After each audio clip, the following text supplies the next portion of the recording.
효과적 부르심에 따르는 큰 유익들은 바로 칭의가 있다고 그랬고, 또 양자됨이 있다, 그리고 성화가 있다라고 했습니다. 성화는 우리가 읽었던 것처럼 하나님의 자유로운 은혜의 사역입니다. 하나님의 자유로운 은혜의 사역이기 때문에 하나님의 자녀가 된 자가 잃어버린 하나님의 형상을 회복하는 것이고, 또 지정의를 포함하여서 전인격적으로 새롭게 변화되는 과정을 성화라고 합니다. 그러니까 이런 측면에서 칭의와의 차이가 있어요.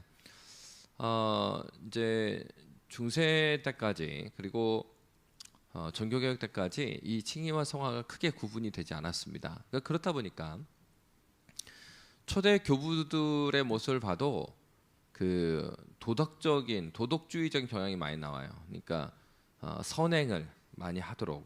근데 이제 그렇게 초창기에는 이게 구분이 안 되다 보니까 나중에 어떤 문제가 생기냐면, 구원이 마치 많은 선행을 해서 얻는 것과 같은 오해가 생겨나게 되는 거죠. 그게 아주 강했던 시절이 바로 이제 중세 시대입니다. 그러다 보니까 그러니까 마땅히 구원받은 은혜에 감사해서, 그리스도인에게 있어서 선행이라는 건 구원받은 은혜에 감사하기 때문에 마땅히 드려지는 것인데, 이게 이제 구분이 명확치 않다 보니까 중세 때는 어떻게 합니까? 나중에는 면죄부를 사면 구원받는 것처럼 그러고 거기까지 나가게 되는 거예요. 그러다 보니까 이 이제 칭의와 성화를 아주 구체적으로 구분하게 된 것은 이 종교개혁 이후의 이야기입니다. 그래서 그 이전에 있었던 교부들, 어거스틴이라든가 이런 많은 교부들이 있죠. 그러니까 교부 시대 자체는, 그러니까 사도가 있고 사도들에게 직접 배웠던 속사도 시대가 있어요. 예수님이 계셨고 예수님이 부활하시고 이제 승천하셨죠. 그리고 나서 사도 시대가 이었죠. 사도가 교회의 지도자가 됐고, 사도에게 직접 받았던 시대까지는 어떤 신학적인 내용이 아주 견고하게 세워져 있는 시대는 아니에요. 그러다 보니까 이런 저런 내용들이 많이 이야기가 되는 시대입니다. 그런데 이제 그 이후에 교회의 역사를 통해서 아닌 것들, 예수 그리스도께서 가르치신 것들이 아닌 것들에 대해서 구분이 일어나기 시작해요. 그러면서 이제 교리가 확립되기 시작합니다. 그러면서 교리에 있어서, 구원 교리에 있어서 가장 멀리 떠났던 시대가 바로 가톨릭 시대, 중세 말기까지 온 거고, 그러다 보니까 이제 종교개혁과 함께 구원은 우리의 어떠한 노력으로 이루어지는 것이 아니다. 앞에서 말한 것처럼 효과적 부르심이라고 했잖아요. 그러니까 하나님께서 주도적으로 이루신 것이 구원이죠. 그러니까 성화도 첫 번째 기억해야 될 것은 하나님의 자유로운 은혜의 사역이라는 거예요. 그러니까 하나님께서 거룩하게 해 가셔요. 그런데 이 성화와 칭의의 차이점이 있어요. 그러니까 하나님께서 자유로운 은혜의 사역에서 하나님이 주도하시는 건 맞습니다. 그렇지만 그럼에도 불구하고 이 성화는 하나님께서 신자를 여기에 참여시키신다는 것이 차이점이에요. 칭의 의롭게 여김 받는 것은요, 우리가 그것을 깨닫든지 깨닫지 못하든지 이미 하나님께서 하신 일이에요.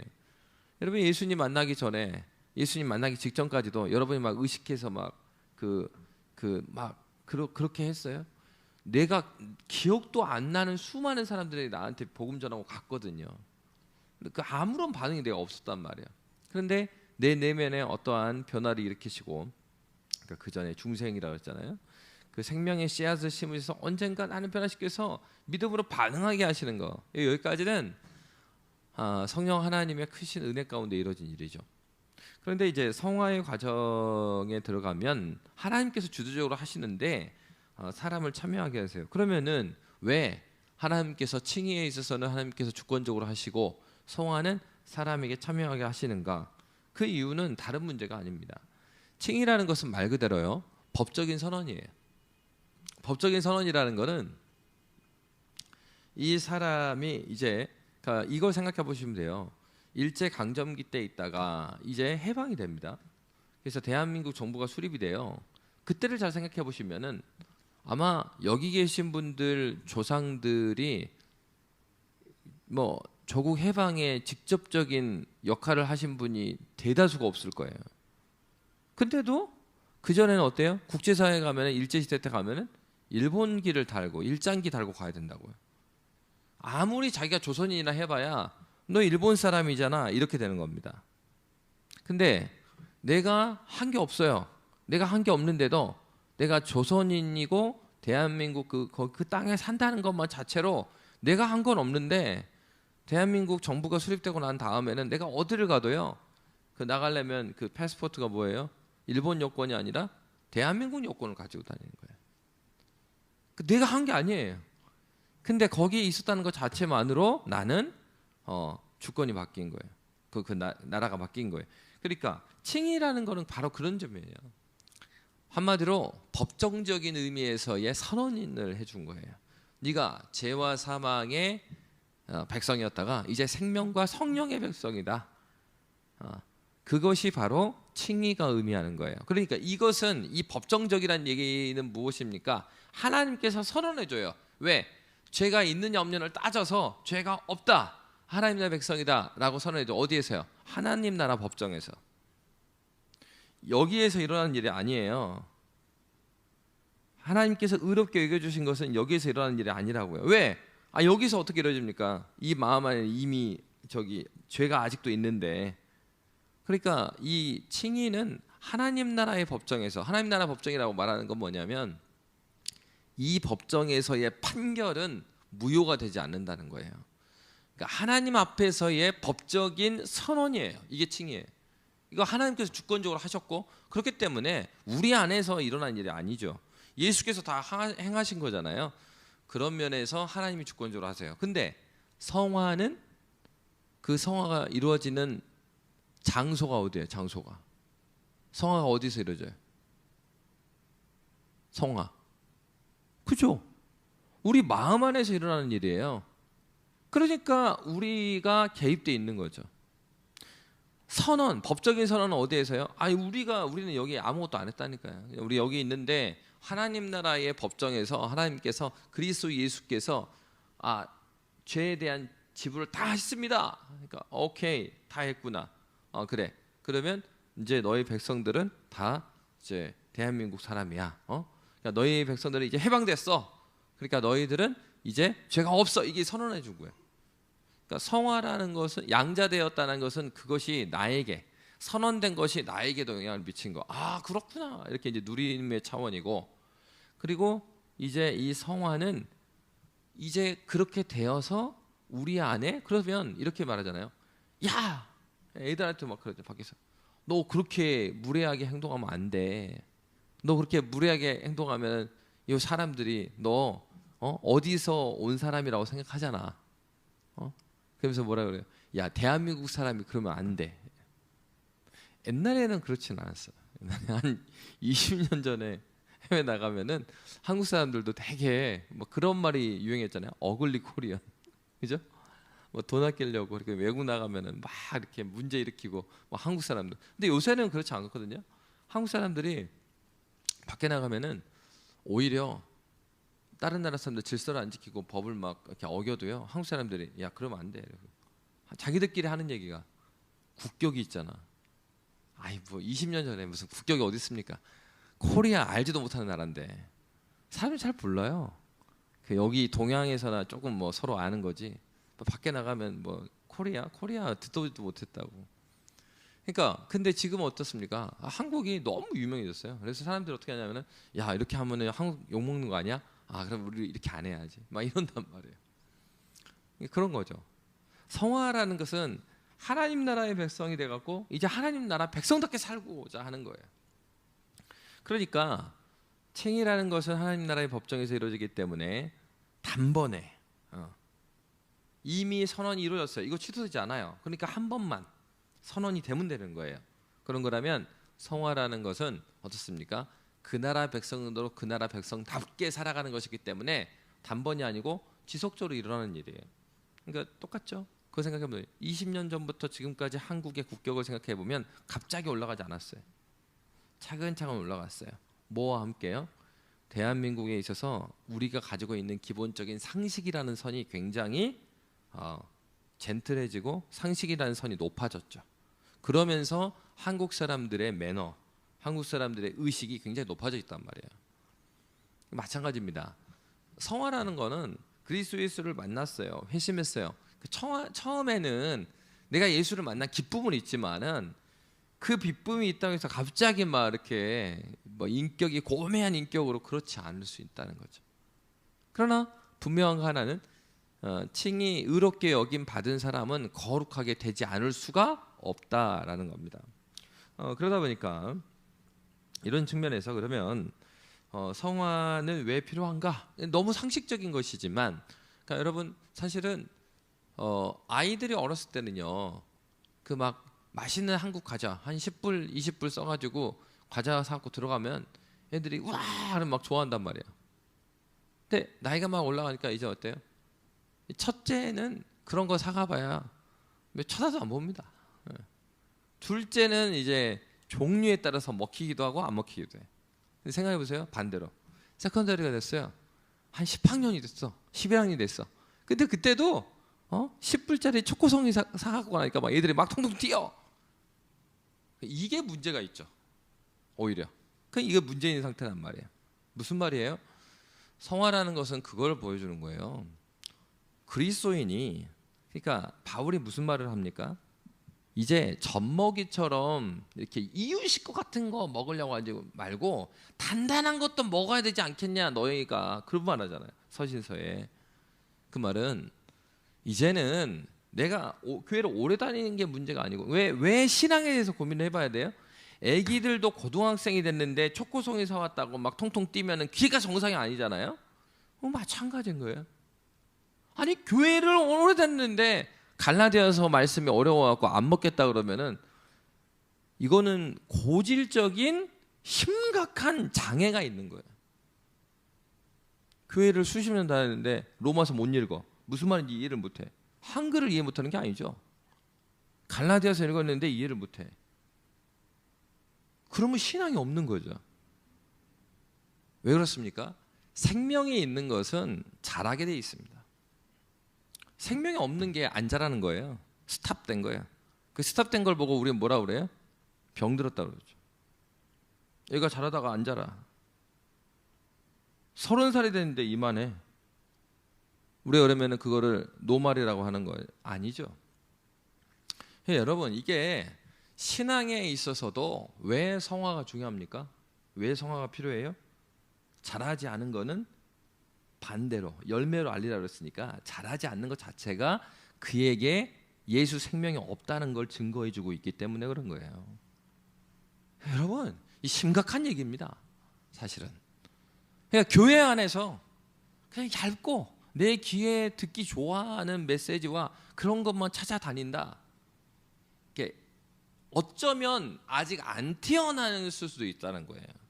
주님을 만나지 못했기 때문에 말씀의 은혜가 뭔지 모르는 거예요. 그러면 주님을 만났다는 게 확실하다면 그러면 심각한 영적인 질병 가운데 있는 거예요. 아니 교회 자기가 예수 만나는 거 막 20살 때 예수를 만났대. 자기가 이제 50대야. 근데 30년이 지났는데 아직도 그냥 큐티 정도 읽고 그 정도 겨우 소화할 정도다? 굉장히 심각한 거죠. 정상적으로 꼴을 먹지 못한 거예요. 그러면 목회자가 꼴을 안 줬든지 자기가 계속 거부했든지는. 그러니까 우리 몸에 대해서는 우리가 굉장히 민감하잖아요. 그래가지고 뭐 살쪘네 어쨌네 막 계속 키로수 재고 뭐 그 뭐죠 그거 검사하잖아요. 이렇게 서 있고 양말 벗고 올라가서 손만 잡아도 지방이 몇 프로고 뭐. 그리고 뭐 한국 가면은 다 검진하잖아요. 그럼 몸에 대해서는 굉장히 관심이 많아요. 근데 자기 영혼이 어느 정도 대해서는 관심이 없어요.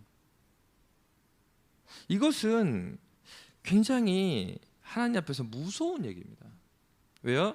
하나님께서 하나님의 은혜를 사모하지 않는 자들, 로마서 1장에 보면 어떤 말씀이 나와 있습니까? 하나님을 부인하고 하나님을 쫓지 않는 자들에게 주는 현재적인 심판은 내버려 두심이에요. 원하는 대로 해라. 알아서 해. 무슨 말이에요? 여러분 자식한테 그렇게 하십니까? 그렇게 못하죠. 자식한테 네가 그래 알아서 해.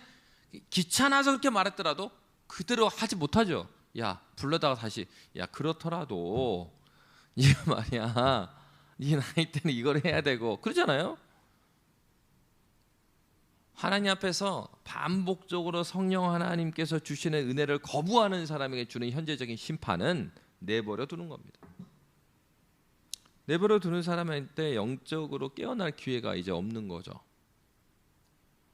여러분, 우리는 하나님의 말씀을 아주 막 자기의 생각과 고매하게 생각이 아니고 있는 그대로 우리가 보아야 되는 측면이 여기에 있는 거예요. 그러니까 왜 성화가 필요해요? 영적인 어린아이로, 유아 상태로, 병든 상태로 오랫동안 있는 거 그 자체가 우리가 육체적으로 봐도 그건 정상이 아니에요. 생명이 있다면 그는 자라지 않을 수가 없는 것입니다. 칭의를 경험하고 유효적인 부르심을 받은 자에게는 반드시 이렇게 장성한 분량을 향하여 가는 그 일이 그에게 있는 것입니다. 왜요? 성화 자체가 어떤 과정이니까 칭의가 일어나면 반드시 성화가 일어나게 돼요. 거룩하게 돼요. 왜? 그 심령이 새롭게 돼요. 그래서 그 심령 안에 지배적인 성향이 하나님의 거룩을 추구하게 되어 있거든요. 왜요? 중생의 과정 가운데 뭘 심어놨으니까 생명의 씨앗 복음이 심겨졌기 때문에 복음이 나를 가리키는 것이 저 방향이라고요. 자기는 하기 싫을 줄 몰라요. 그럼에도 불구하고 그쪽을 향해서 자라가지 않을 수가 없는 거예요. 바로 그것이 성화가 필요한 것이죠. 그래서 히브리서 5장 14절은 뭐라고 말합니까? 단단한 음식은 장성한 자의 것이니 그들은 지각을 사용함으로 연단을 받아 선악을 분별하는 자들이니라. 무슨 말이겠어요? 장성한 자는 단단한 음식을 먹는다. 그럼 단단한 음식이 뭘 해준다는 거예요? 지각을 사용함으로 선악을 분별할 줄 안다는 거예요. 그러면은 신자가 장성했다는 얘기는 선악을 분별할 수 있는 분별력이 있다라는 겁니다. 이 분별력 어디서 나와요? 생각하는 데서 나오는 거예요. 그러니까 신앙이 자라갔다는 얘기는 생각하기를 멈추었다. 자기 신앙이 지금 끝난 겁니다. 굉장히 어려운 지점이 뭐냐면 그러니까 과거에 한국도 굉장히 전체주의 사회였잖아요. 독재 사회였잖아요. 그래서 애들도 똑같은 옷 입히고 교련해갖고 다 똑같은 입히고 다니고. 그러니까 생각이 다 똑같아요, 한국 사람들. 근데 요즘에는 이제 다양성이 너무 많아지고 있는데 어쨌건 그러니까 이게 어디서 보게 되냐면은 복음을 자유롭게 하지 않는 그 나라의 지도자들하고요 의논을 해보잖아요. 이게 생각이 자유롭지가 않아요. 창의적인 생각을 못 냅니다. 그리고 자꾸 확인을 받으려고 그래. 왜요? 그 나라는 관리 체제거든요. 그래서 이 의논을 해도 이 견장 단 사람한테 허락받아야 되는 시스템에서 이 사람들이 계속 자라왔기 때문에 신앙생활도 그렇게 해요. 다양하게 할 수 있는 게 있는데 정해주기를 바라고 전장찬 사람을 쳐다봐. 근데 되게 재밌는 건 뭐냐면 견장이 바뀌잖아요. 지도자가 바뀌잖아요. 어저께까지 그 지도자한테 막 매달렸던 사람들이 지도자가 바뀌잖아요. 언제 봤다는 식으로 새로워진 지도자한테 막 간다고요. 이 뭐예요? 어린 아이와 같은 거예요. 그러니까 신앙생활에 있어서 신앙생활은 주님의 거룩함을 닮아감으로써 나오는 거예요. 히브리서 말씀이 그거잖아요. 지각을 사용함으로 연단을 받아 선악을 분별하는 자들이 되었다라는 거예요. 뭐가 필요합니까? 단단한 음식이 필요하죠. 그 말이 무슨 말이에요? 어려운 내용이라도 그리스도 예수를 아는 지식들을 쌓아가고 그 주님을 아는 기쁨이 무엇인지를 알아요. 그리고 지각을 사용함으로써 연단을 받았다고 그랬어요. 연단의 과정을 통해서 들었던 주의 말씀 그리고 내가 알았던 그 말씀이 나의 삶 가운데서 시험의 하나하나를 넘어가고 파도를 넘어감으로써 거기에 뭐가 생긴다면 분별하는 지혜가 거기 생긴다는 거예요. 그러니까 여러분 쉽게 살아간 사람한테 지혜가 없습니다. 예.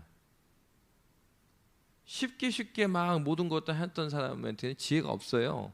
그리고 그런 연단을 받아보지 않았기 때문에 인내도 못합니다. 애기들이죠, 애기들이 그러잖아요. 좀만 해도 나 학교 안 가. 맨날 학교 안 간대. 예. 그리고 갑자기 또 너무 또 즐거운 일이 있어. 와, 학교 가고 싶어. 애들의 말은 애들로 말로 들어야지 막 그거에 따라서 막 이럴 필요가 없어요. 왜 안 간다는 놈이 갑자기 막 가고 싶다 그랬다가 또 안 간다 그랬다가 막 애들이 그러거든요. 영적인 애기들이 이런 특징을 가지고 있는 거예요. 좀만 해도 막 교회 안 가.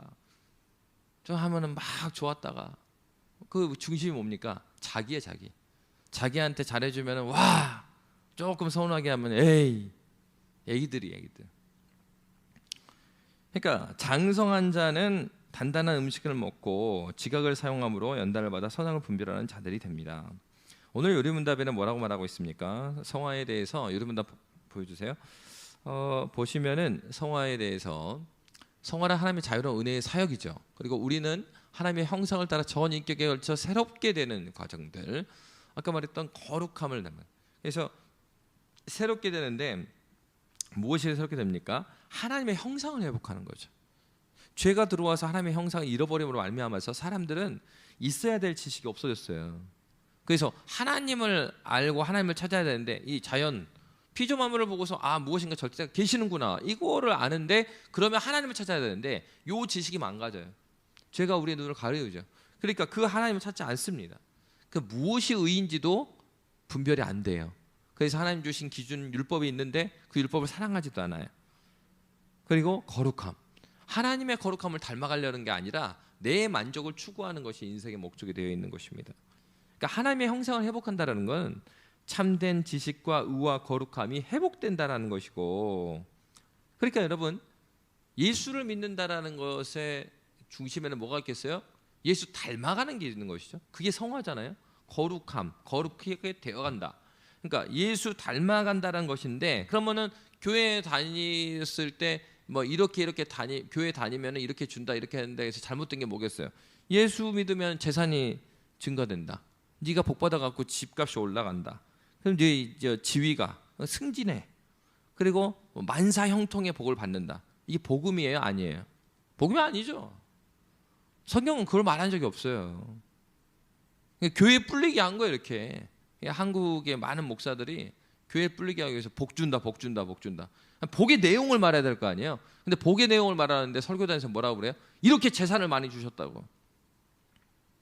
물론 하나님께서 이 세상의 주인이시죠. 그렇기 때문에 이 세상에 있어서 나에게 주신 물질도 하나님이 주셨다. 얼마나 감사한 일입니까?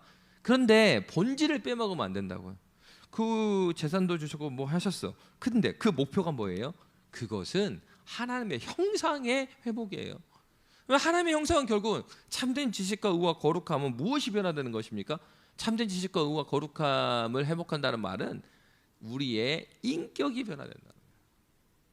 그러니까 예수를 만났다는데, 그리고 신앙생활을 한다는데 아직도 인격이 너무 제자리다. 그 사람은 진짜 복음을 만났는지 의심해 봐야 돼요. 그러니까 심지어는 이런 사람들이 있습니다. 복음의 열정이 대단한 거예요. 그래가지고 전도의 열정은 있어요. 근데 너무 성격이 안 좋아. 심각한 거죠.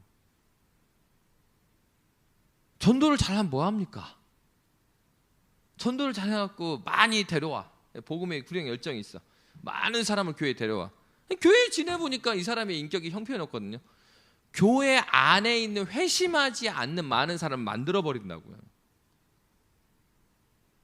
한국 교회가 복음주의 막 전도 열심히 하고 큐티하고 이런 거 막 강조된 교회잖아요. 그러다 보니까 어떻습니까? 전도 잘하는 사람 교회에서 빨리빨리 직분자가 돼요. 리더십이 된 거예요. 그 리더십이 되면은 기준이 뭡니까? 한국 교회도 장로가 되려면 막 어디 회사 사장 정도 다 돼야 돼. 근데 그거는 굉장히 성경에서 말하는 장로의 기준하고 완전히 다르거든요. 디도서, 디모데 전후서, 이거는 바울이 사람한테 쓴 편지잖아요. 거기에 보면은 지도자가 어때야 되는지가 나와요. 핵심이 뭡니까? 예수 닮아 있는 사람이어야 돼요. 근데 한국 교회는 그런 기준이에요. 그게 첫 번째 기준인데 그 기준을 보지 않아요. 그 사람이 장로가 돼서 얼마만큼 이 교회에 기여할 수 있는가. 그 세상에서 사장되고 세상에서 뭐 하는 거하고 별반 다르지 않다. 그러면 그게 뭘 말해요? 그 교회가 이미 세속화되었다는 거예요. 그러니까 성화의 목표라는 것은 결국은 예수 닮는 것이고, 그것은 우리의 인격의 그 영혼의 기능인 지성과 정서와 의지의 작용이 그리스도 예수를 향한 하나님의 거룩함을 향해 가는 것이에요. 인격이 변화되는 것입니다. 그러니까 신앙이 성장했다는 얘기는요, 많은 기능을 하고 많은 일을 한다는 의미가 아니에요. 그거는 진짜 예수를 은혜가 없어도요. 그 일 잘하는 거는 그 한마디로 오지랖이 넓으면 돼. 예. 그리고 에너지가 있으면 그 태요 다. 이런 경우도 있단 말이야. 불교를 다니다가 불교에서 열심히 일하셨던 분이 있었어요. 열심히 있었고 한마디로 이제 불교 쪽에도 막 그 모임이 있거든요. 불교 막 근데 거기에 막 회장도 하고 서울지부 회장하고 전국 회장도 하고 예수를 만나 교회 나왔어요. 아니 예수를 만난 지 1년도 안 돼 갖고 막 여성교회 회장을 하고 그 교회가 얼마나 웃긴 교회입니까? 아니 예수 만난 지 1년 돼 갖고 뭘 한다고요? 뭘 알아? 1년 돼 가지고 하나님 말씀을 제대로 알고 지도자가 된다는 것. 그리고 아까 앞에서 말한 것처럼 어떻게 됩니까? 예수 그리스도를 알게 되잖아요. 회심하고 나서 아까 연단의 과정을 통해서 분별력이 생기는 거예요. 이게 막 갑자기 막 알아지는 게 아니라고 이게. 그래서 교회에서 보면은 이제 이거는 우리 신앙의 선배들이 한국교회 신앙의 선배들이 굉장히 지혜로웠던 건데 직분을 줄 때 예를 들어서 안수 집사를 줄 때 서리 집사는 서리 집사 받은 지 3년 이상 된 사람한테만 대상을 주는 예를 들어서 이런 거. 장로는 이 교회에 온 지 뭐 10년 이상이 됐다거나 이런 사람만 대상으로 삼는다든가 이런 거는요 지혜로운 거예요. 왜요? 성화라는 거는 아주 급진적으로 갑자기 일어난 것이 아니기 때문에 그래요. 예수 만난 지 얼마 안 된 사람이 지도자가 되면 그 지도자의 자리에서 오는 시험이 있는데 이거를 못 뛰어넘는 상태의 사람을 지도자 세우면 그 친구도 어려워지는 거고 공동체도 함께 넘어지는 거예요. 그렇기 때문에 성화는 하나님의 형상을 따라 전 인격에 걸쳐 새롭게 되는 일이기 때문에 이게 더뎌요. 오래 걸려요. 그래서 바울 선생은 고린도전서 6장 20절에 값으로 산 것이 되었으니 그런즉 너희 몸으로 하나님께 영광을 돌리라 그랬어요. 너희 몸으로. 이 말은 무슨 말이겠어요? 영혼이 주님 앞에서 변화됐을 뿐만 아니라 영혼이 변화된 그것이 나의 삶으로까지 나오기까지를 말해요. 몸 얘기를 계속 하는데 몸. 너희 몸으로 하나님께 영광을 돌려드려. 그러니까 예배만 잘 드리고 교회 안에서만 잘하는 것뿐만 아니라 그가 그의 삶에 있어서까지 예수 닮은 흔적이 나오는 부분을 이야기하는 거죠. 그리고 고린도후서 5장 17절에 보면 그런즉 누구든지 그리스도 안에 있으면 새로운 피조물이라 이전 것은 지나갔으니 보라 새 것이 되었도다 이렇게 말하고 있습니다. 마지막으로 이제 성화를 보면 이 35문에 보면 죄에 있어서는 점점 죽게 되고 의에 있어서는 점점 살게 됩니다. 그러면 바로 이것이 뭐냐면 성화에 있어서 그러면 예수를 닮아간다 그러는데 닮아가는 구체적인 내용이 뭐냐는 거예요. 그 내용은 두 가지로 구성돼요. 하나는 죄를 죽이는 것이고요. 하나는 은혜를 살리는 것이에요. 그러면은 이제 이렇게 질문할 수 있겠죠. 죄를 죽인다고요? 아니 제가 그 예수님 영접했을 때 그 전도사님이 말해줄 때는 예수님이 나의 과거의 현재의 미래의 죄까지 다 용서하셨다는데 또 해결할 게 남았습니까? 맞습니다. 주님께서 과거, 현재, 미래의 죄를 모두 사하셨어요. 근데 이것을 기억해야 합니다. 죄로 인한 결과가 무엇인지를 우리가 잘 알아야 돼요. 죄가 이 땅에 들어옴으로 말미암아서 하나는 죄에 대한 책임이 있어요. 죄의 책임이 뭡니까? 죄의 삭은 사망이에요. 이거는 죄에 대한 책임에 대한 부분이에요. 근데 죄에 대한 책임, 사망에 대한 문제만 인류에게 온 것이 아닙니다. 범죄한 아담의 후손들을 보면은 그들이 언약 백성임에도 불구하고 계속 창세기 족보들이 보여주는 내용은 뭐예요? 창세기 족보에서 수많은 사람이 나오죠. 근데 수많은 사람 대부분이 은혜의 계보를, 은혜의 족보를 따라갔습니까? 아니면 은혜의 족보에서 밖으로 빠져나갔어요? 빠져나갔어요. 뭘 보여주는 거예요? 죄의 삭은 사망인데 죽는 문제뿐만 아니라 계속해서 상당수가 하나님의 뜻을 사모하기보다는 자기의 뜻대로 나간다라는 걸 보여주는 거예요. 그러면 나가는 사람들, 그러니까 숫자적으로도 대다수가 죄를 따라 나갔잖아요. 그러면 성경에서 믿음의 사람이라고 하는 그 사람들만이라도 살펴보자 이거예요. 아브라함 보세요. 이삭 보세요. 야곱 보세요. 요셉 보세요. 그렇게 요셉 같은 경우는 사실 예수님을 보여주는 모델로 많이 등장을 해요. 근데 요셉도 어린 시절 보십시오. 눈치가 없어요. 여기 아까 히브리서 말했던 뭐가 없습니까? 분별이 없는 거야. 그래가지고 아버지가 채색옷 만들어주니까 형들한테 와, 나 채색옷 입었다. 아니 지금 첫째 아들, 둘째 아들은 자기 엄마가 라헬이 아니어가지고 첫째 아들, 둘째 아들만큼의 사랑도 못 받고 그냥 대충 어쩌다가 내가 이게 엄마한테 나오고 싶었던 것도 아닌데 이 엄마한테 나가지고 말이야 첫째 아들, 둘째 아들 취급도 못 받고 있는데 이놈의 자식이 그 11번째 태어난 놈이 와 오빠라 막 그것뿐이었어요? 꿈 얘기하잖아요. 눈치 없게. 그러니까 창세기에서 그 족보대로 믿음의 사람이라고 소개하는 사람들 쭉 보잖아요. 아닙니다. 아브라함도 막 순종의 사람이었습니까? 계속 의심하잖아요. 뭘 보여주는 겁니까? 죄가 들어와서 죽음, 죄에 대한 책임으로 해서 사망만 온 것이 아니고 우리의 인격, 영혼의 활동인 지성과 정서와 의지에 이 파괴가 왔단 말이에요. 그래서 죄의 결과는 우리 내면을 살펴보면 하나가 죄에 대한 책임이고 두 번째는 오염이라고요. 오염돼 있는 거예요. 우리 성향이 지배적인 성향이 오염돼 갖고 거룩을 추구하는 게 아니라 지배적으로 자기 자신이 왕노릇 하는 것을 추구하며 살아간다는 것입니다. 그렇기 때문에 신자 안에도 뭐가 있어요? 죄가 있다 이 말이에요. 그러나 이런 차이는 있습니다.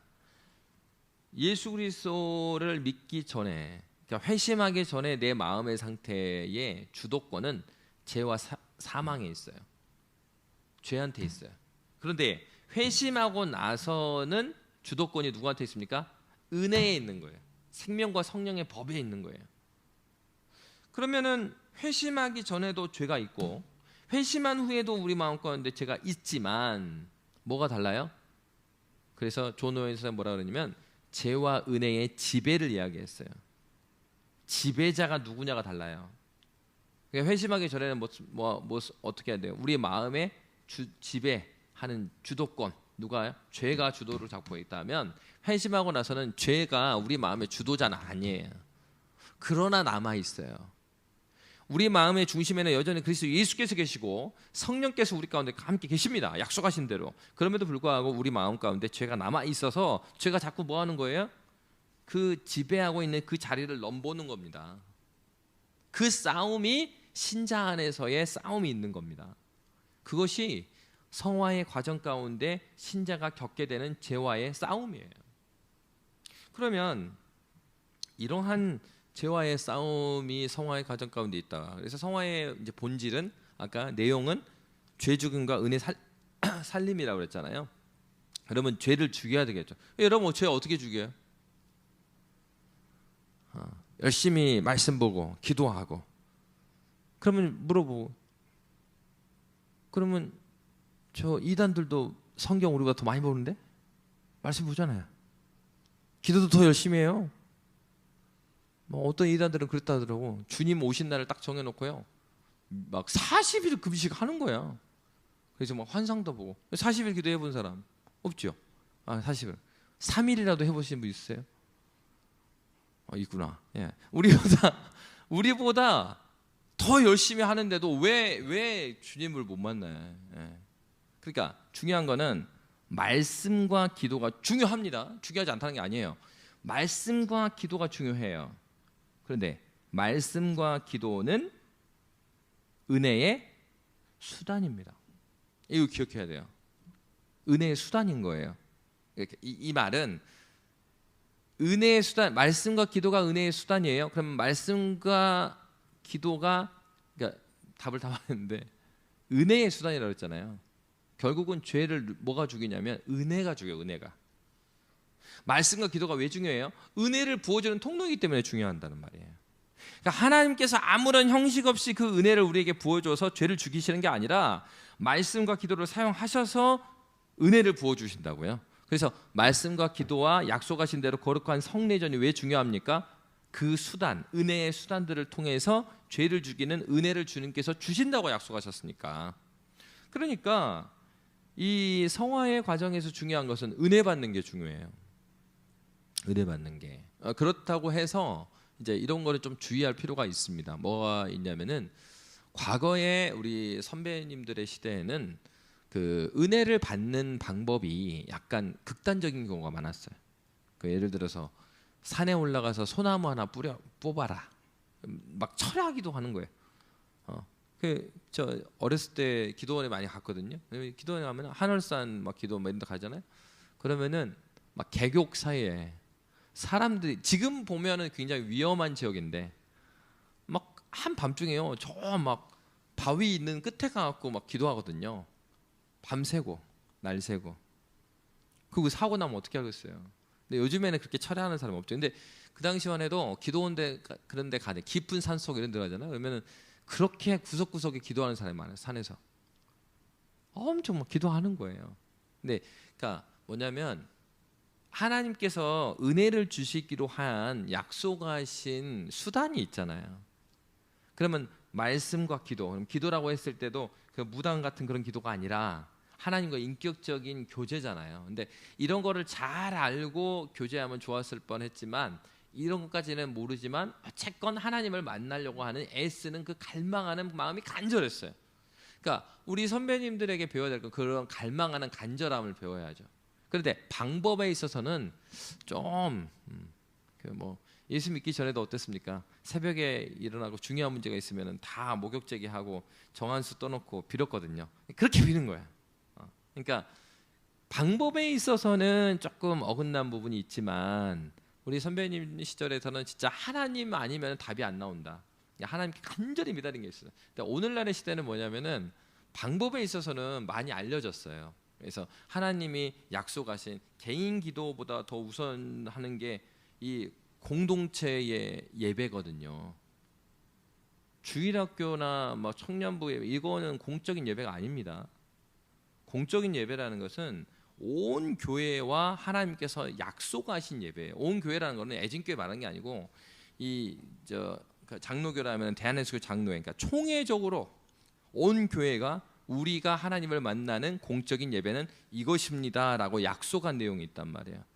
하나님께서는 그의 백성들과 약속하신 그 약속을 지키셔서 은혜 주시거든요.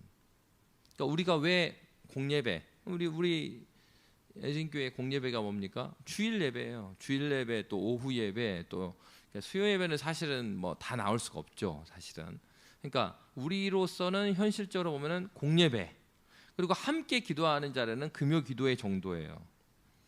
그러니까 하나님 앞에서 우리가 정말로 약속한 자리라고 하면 사실은 금요 기도에도 그 약속한 건 아니고 우리가 이제 모임을 하는 거지만 공적으로 이거는 공적이라는 거는 애진교회뿐만 아니라 온 교회가 함께 약속하는 날은 주일 예배예요. 주일 예배가 하나님께서 은혜 주시고 약속의 통로라고. 개인적으로 기도할 수 있고 은혜 받을 수 있고 큐티도 할 수 있어요. 그렇지만 왜 중요해요? 하나님의 언약의 약속이 이 공적인 예배에 매여 있으니까.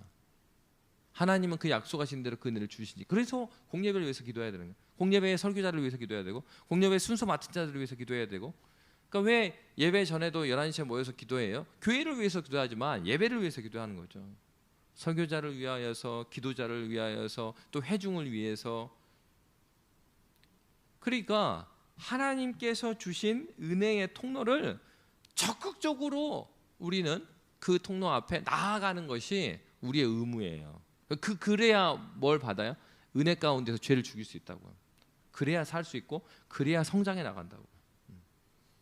그러니까 무엇인가 주님 앞에서 지켜야 될 것을 지킴으로써 그가 하나님이 살아계심과 하나님이 누구인 것을 알게 된단 말이에요.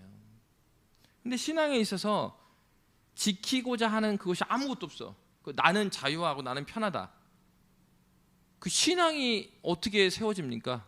아까 히브리서 말씀에 뭐라고 나왔습니까? 연단을 통하여서 단단한 것을 씹어 먹었어요. 근데 연단을 통해서 분별함이 생기는데 책임져 보지 않고 멍에를 저보고 그곳을 걸어가 보지 않고 연단을 받지 않고 어떻게 하나님이 누구인지 알게 되냐? 이거 불가능한 얘기고 성경에서도 한 번도 그렇게 말한 적이 없어요.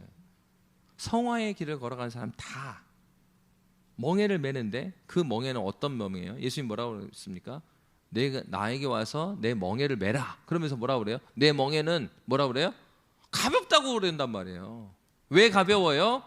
그리스도가 함께 졌을 때 가벼운 거예요. 은혜 가운데 있을 때 이 멍에가 가벼워요. 근데 은혜가 없어지면은 주님과 함께 매라고 내가 준 멍에를 매야 되는데 주님은 주지도 않은 멍에 자기가 메고 있으니까 뭐 무겁죠. 은혜가 없으니까 은혜가 있다는 건 주님과 함께 매기 때문에 내 육신은 후패하나 내 영혼은 날로 새롭도다. 그 새로움을 경험하는데 주님과 함께 매지 않고 주님과 교제하지 않으니까 이게 일로만 오는 거죠. 그게 찌그러드는 겁니다. 열심히 섬기다가 갑자기 사라져. 그런 경우가 그렇게 되는 거예요. 그러니까 무엇이 더 중요하겠어요? 예배가 먼저 중요한 거예요. 예배와 주일에 많은 성경이 있지만 예배 가운데 내가 주님 만나겠다. 이거에 대해서 싸움이 있어야 돼 내가. 그래서 주님을 만나야 되고, 그러니까 애들한테만 예배 시간에 만나라 그런 게 아니고 주님이 나를 부르신 이 공예배 가운데 내가 주님을 만나야지. 내가 거기 은혜 받고 그리고 그 은혜의 능력으로 나의 안에 있는 죄를 발견하고 그것을 은혜의 힘으로 죽여나가고 그거를 경험되어진 하나님의 어떠하심을 이 아이들한테 증거하고 바로 그것이 이 성화의 과정 가운데 신자가 싸우는 싸움입니다. 그래서 바울 사도가 뭐라고 그래요? 로마서 5장 20절 21절에 보면 아주 중요한 말씀을 합니다. 율법이 들어온 것은 범죄를 더하게 하려 함이라. 그러나 죄가 더한 곳에 뭐가 더 넘쳤다고요? 은혜가 더욱 넘쳤나니. 죄가 그렇게 큰 것 같고 내가 많이 넘어지지만 그 죄보다 더 큰 게 뭐예요? 은혜가 더욱 넘쳤다 그랬어요. 죄가 더한 곳에 은혜가 더욱 넘쳤나니 이는 죄가 사망 안에서 왕노릇한 것 같이 은혜도 또한 의로 말미암아 왕노릇하여, 그러니까 의로 말미암아 우리가 구원을 받았잖아요. 그리스도의 의로 말미암아 구원을 받았잖아요. 구원을 받은 의로 말미암아 구원을 받은 사람들에게 지금 왕노릇하는 거는 뭐라고요? 은혜라는 거. 은혜가 지금 나의 왕이라는 거예요.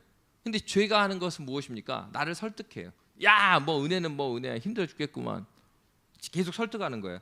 그러니까 이 생각에서부터 설득을 당해갖고 저건 힘든 것이고 저 해봐야 뭔 소용이야, 이런 마음을 누가 줘요? 사탄이. 죄가 우리의 지성을 설득해가는 겁니다. 근데 바울 사도가 정확하게 말한 게 뭐예요? 죄가 더한 것에 은혜가 더욱 넘쳤다. 은혜도 또한 의로 말미암아 왕노릇한다. 우리 주 예수 그리스도로 말미암아 영생에 이르게 하려 함이라. 영생에 어떻게 이르는 겁니까? 은혜로 말미암아, 은혜도 또한 의로 말미암아 왕노릇하고 있다라는 것을 인정하고 그 은혜 가운데 나를 내어놓고 주님과 함께 걸을 때 그 연단 가운데 소망이 보이는 거예요. 누구 때문에요? 예수의 이 은혜 때문에 소망이 보이는 거예요. 앞에 보이는 환경 때문이 아니고. 교회 안에 어려움이 있을 때 오히려 감사한 건 뭐냐면 교회에 대한 관심이 막 없고 우리 교회는 아무 문제 없고 잘 가고 있어가 아니라, 그 말은 뭐예요? 한편으로는 교회가 평안한 것 같지만 또 한편은 뭐예요? 우리가 교회를 향한 마음이 막 떠나가고 있는 거예요. 근데 어려움이 있을 때 교회에 대해서 생각을 하고 지혜를 모으고 이러면 어떨까 저럴까 하면서, 그러면서 그 연단의 과정을 통해서 뭘 주셔요? 이 교회가 내 교회라는 그 마음을 더 주시는 거예요. 더 사랑하게 된다고, 이 교회를. 주님을 더 사랑하게 되고. 그러니까 이 시기가 오히려 주님 앞에서 감사할 수 있는 건 무엇입니까? 하나님께 더 가까이 나아가고, 하나님 이 교회를 붙들어 주십시오. 하나님 우리와 함께 해주십시오. 간절히 주님을 더 만날 수 있는 은혜의 기회가 돼요. 근데 어느 교회는 그러할 때가 은혜의 기회가 되고요, 어느 교회는 그런 은혜의 기회를 놓쳐버리는 교회도 있어요. 하나님이 그 어려움들을 괜히 주십니까? 우리가 우리를 다시 돌아보게 하고 주님을 붙들므로써 정말 주님을 의지할 때 주님이 살게 하심을 교회적으로 깨닫게 하시기 위해서 주시는 것일 수 있거든요. 그러면은 우리가 뭐예요? 그 은혜 자리에 주님께 나가야죠. 그때 답이 나오죠. 바로 성화의 과정은 그것입니다. 죄를 이기는 유일한 길은 은혜밖에 없다. 그리고 은혜를 주실 때 그냥 주시는 것이 아니라 주님의 약속과 함께 말씀과 기도와 거룩한 성례전 가운데 하나님께서 은혜를 주신다. 요한일서 1장 8절 이렇게 말합니다. 만일 우리가 죄가 없다고 말하면 스스로 속이고 또 진리가 우리 속에 있지 아니할 것이요. 왜 이런 말씀을 하는 거예요? 어떤 사람들은 이 땅에서도 완전히 성화되는 것을 믿는 사람도 있어요. 근데 이 땅에서는 그런 일은 없습니다. 주님께서 오시기까지, 그때까지 우리는 이 믿음의 선한 싸움을 계속 해나가는 거예요. 이 안에 있는 죄를 계속 죽여가는 과정이지, 이 땅에서 우리가 완전한 성화를 이룬다? 그런 거는 있지 않아. 왜? 성경이 이렇게 말하고 있잖아요. 만일 우리가 죄가 없다 하면 스스로 속이고 또 진리가 우리 속에 있지 아니할 것이요. 요한 사도가 말해주고 있습니다. 중요한 사실은 그래서 소망이 없는 것인가? 그렇지 않다라는 거죠. 하나님께서는 아브라함과 다윗의 약함을 정죄하기만 하신 것이 아니에요. 오히려 그들이 죄인이고 연약함을 아셨기 때문에 하나님께 더욱 매달릴 수 있도록 하나님께서 그들을 이끌어 가셨어요. 오늘날도 우리 주님은 우리를 이끌고 계십니다.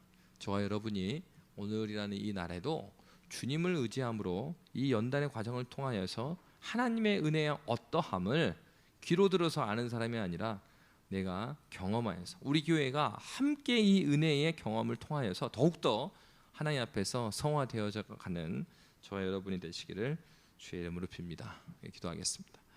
살아계신 하나님 아버지,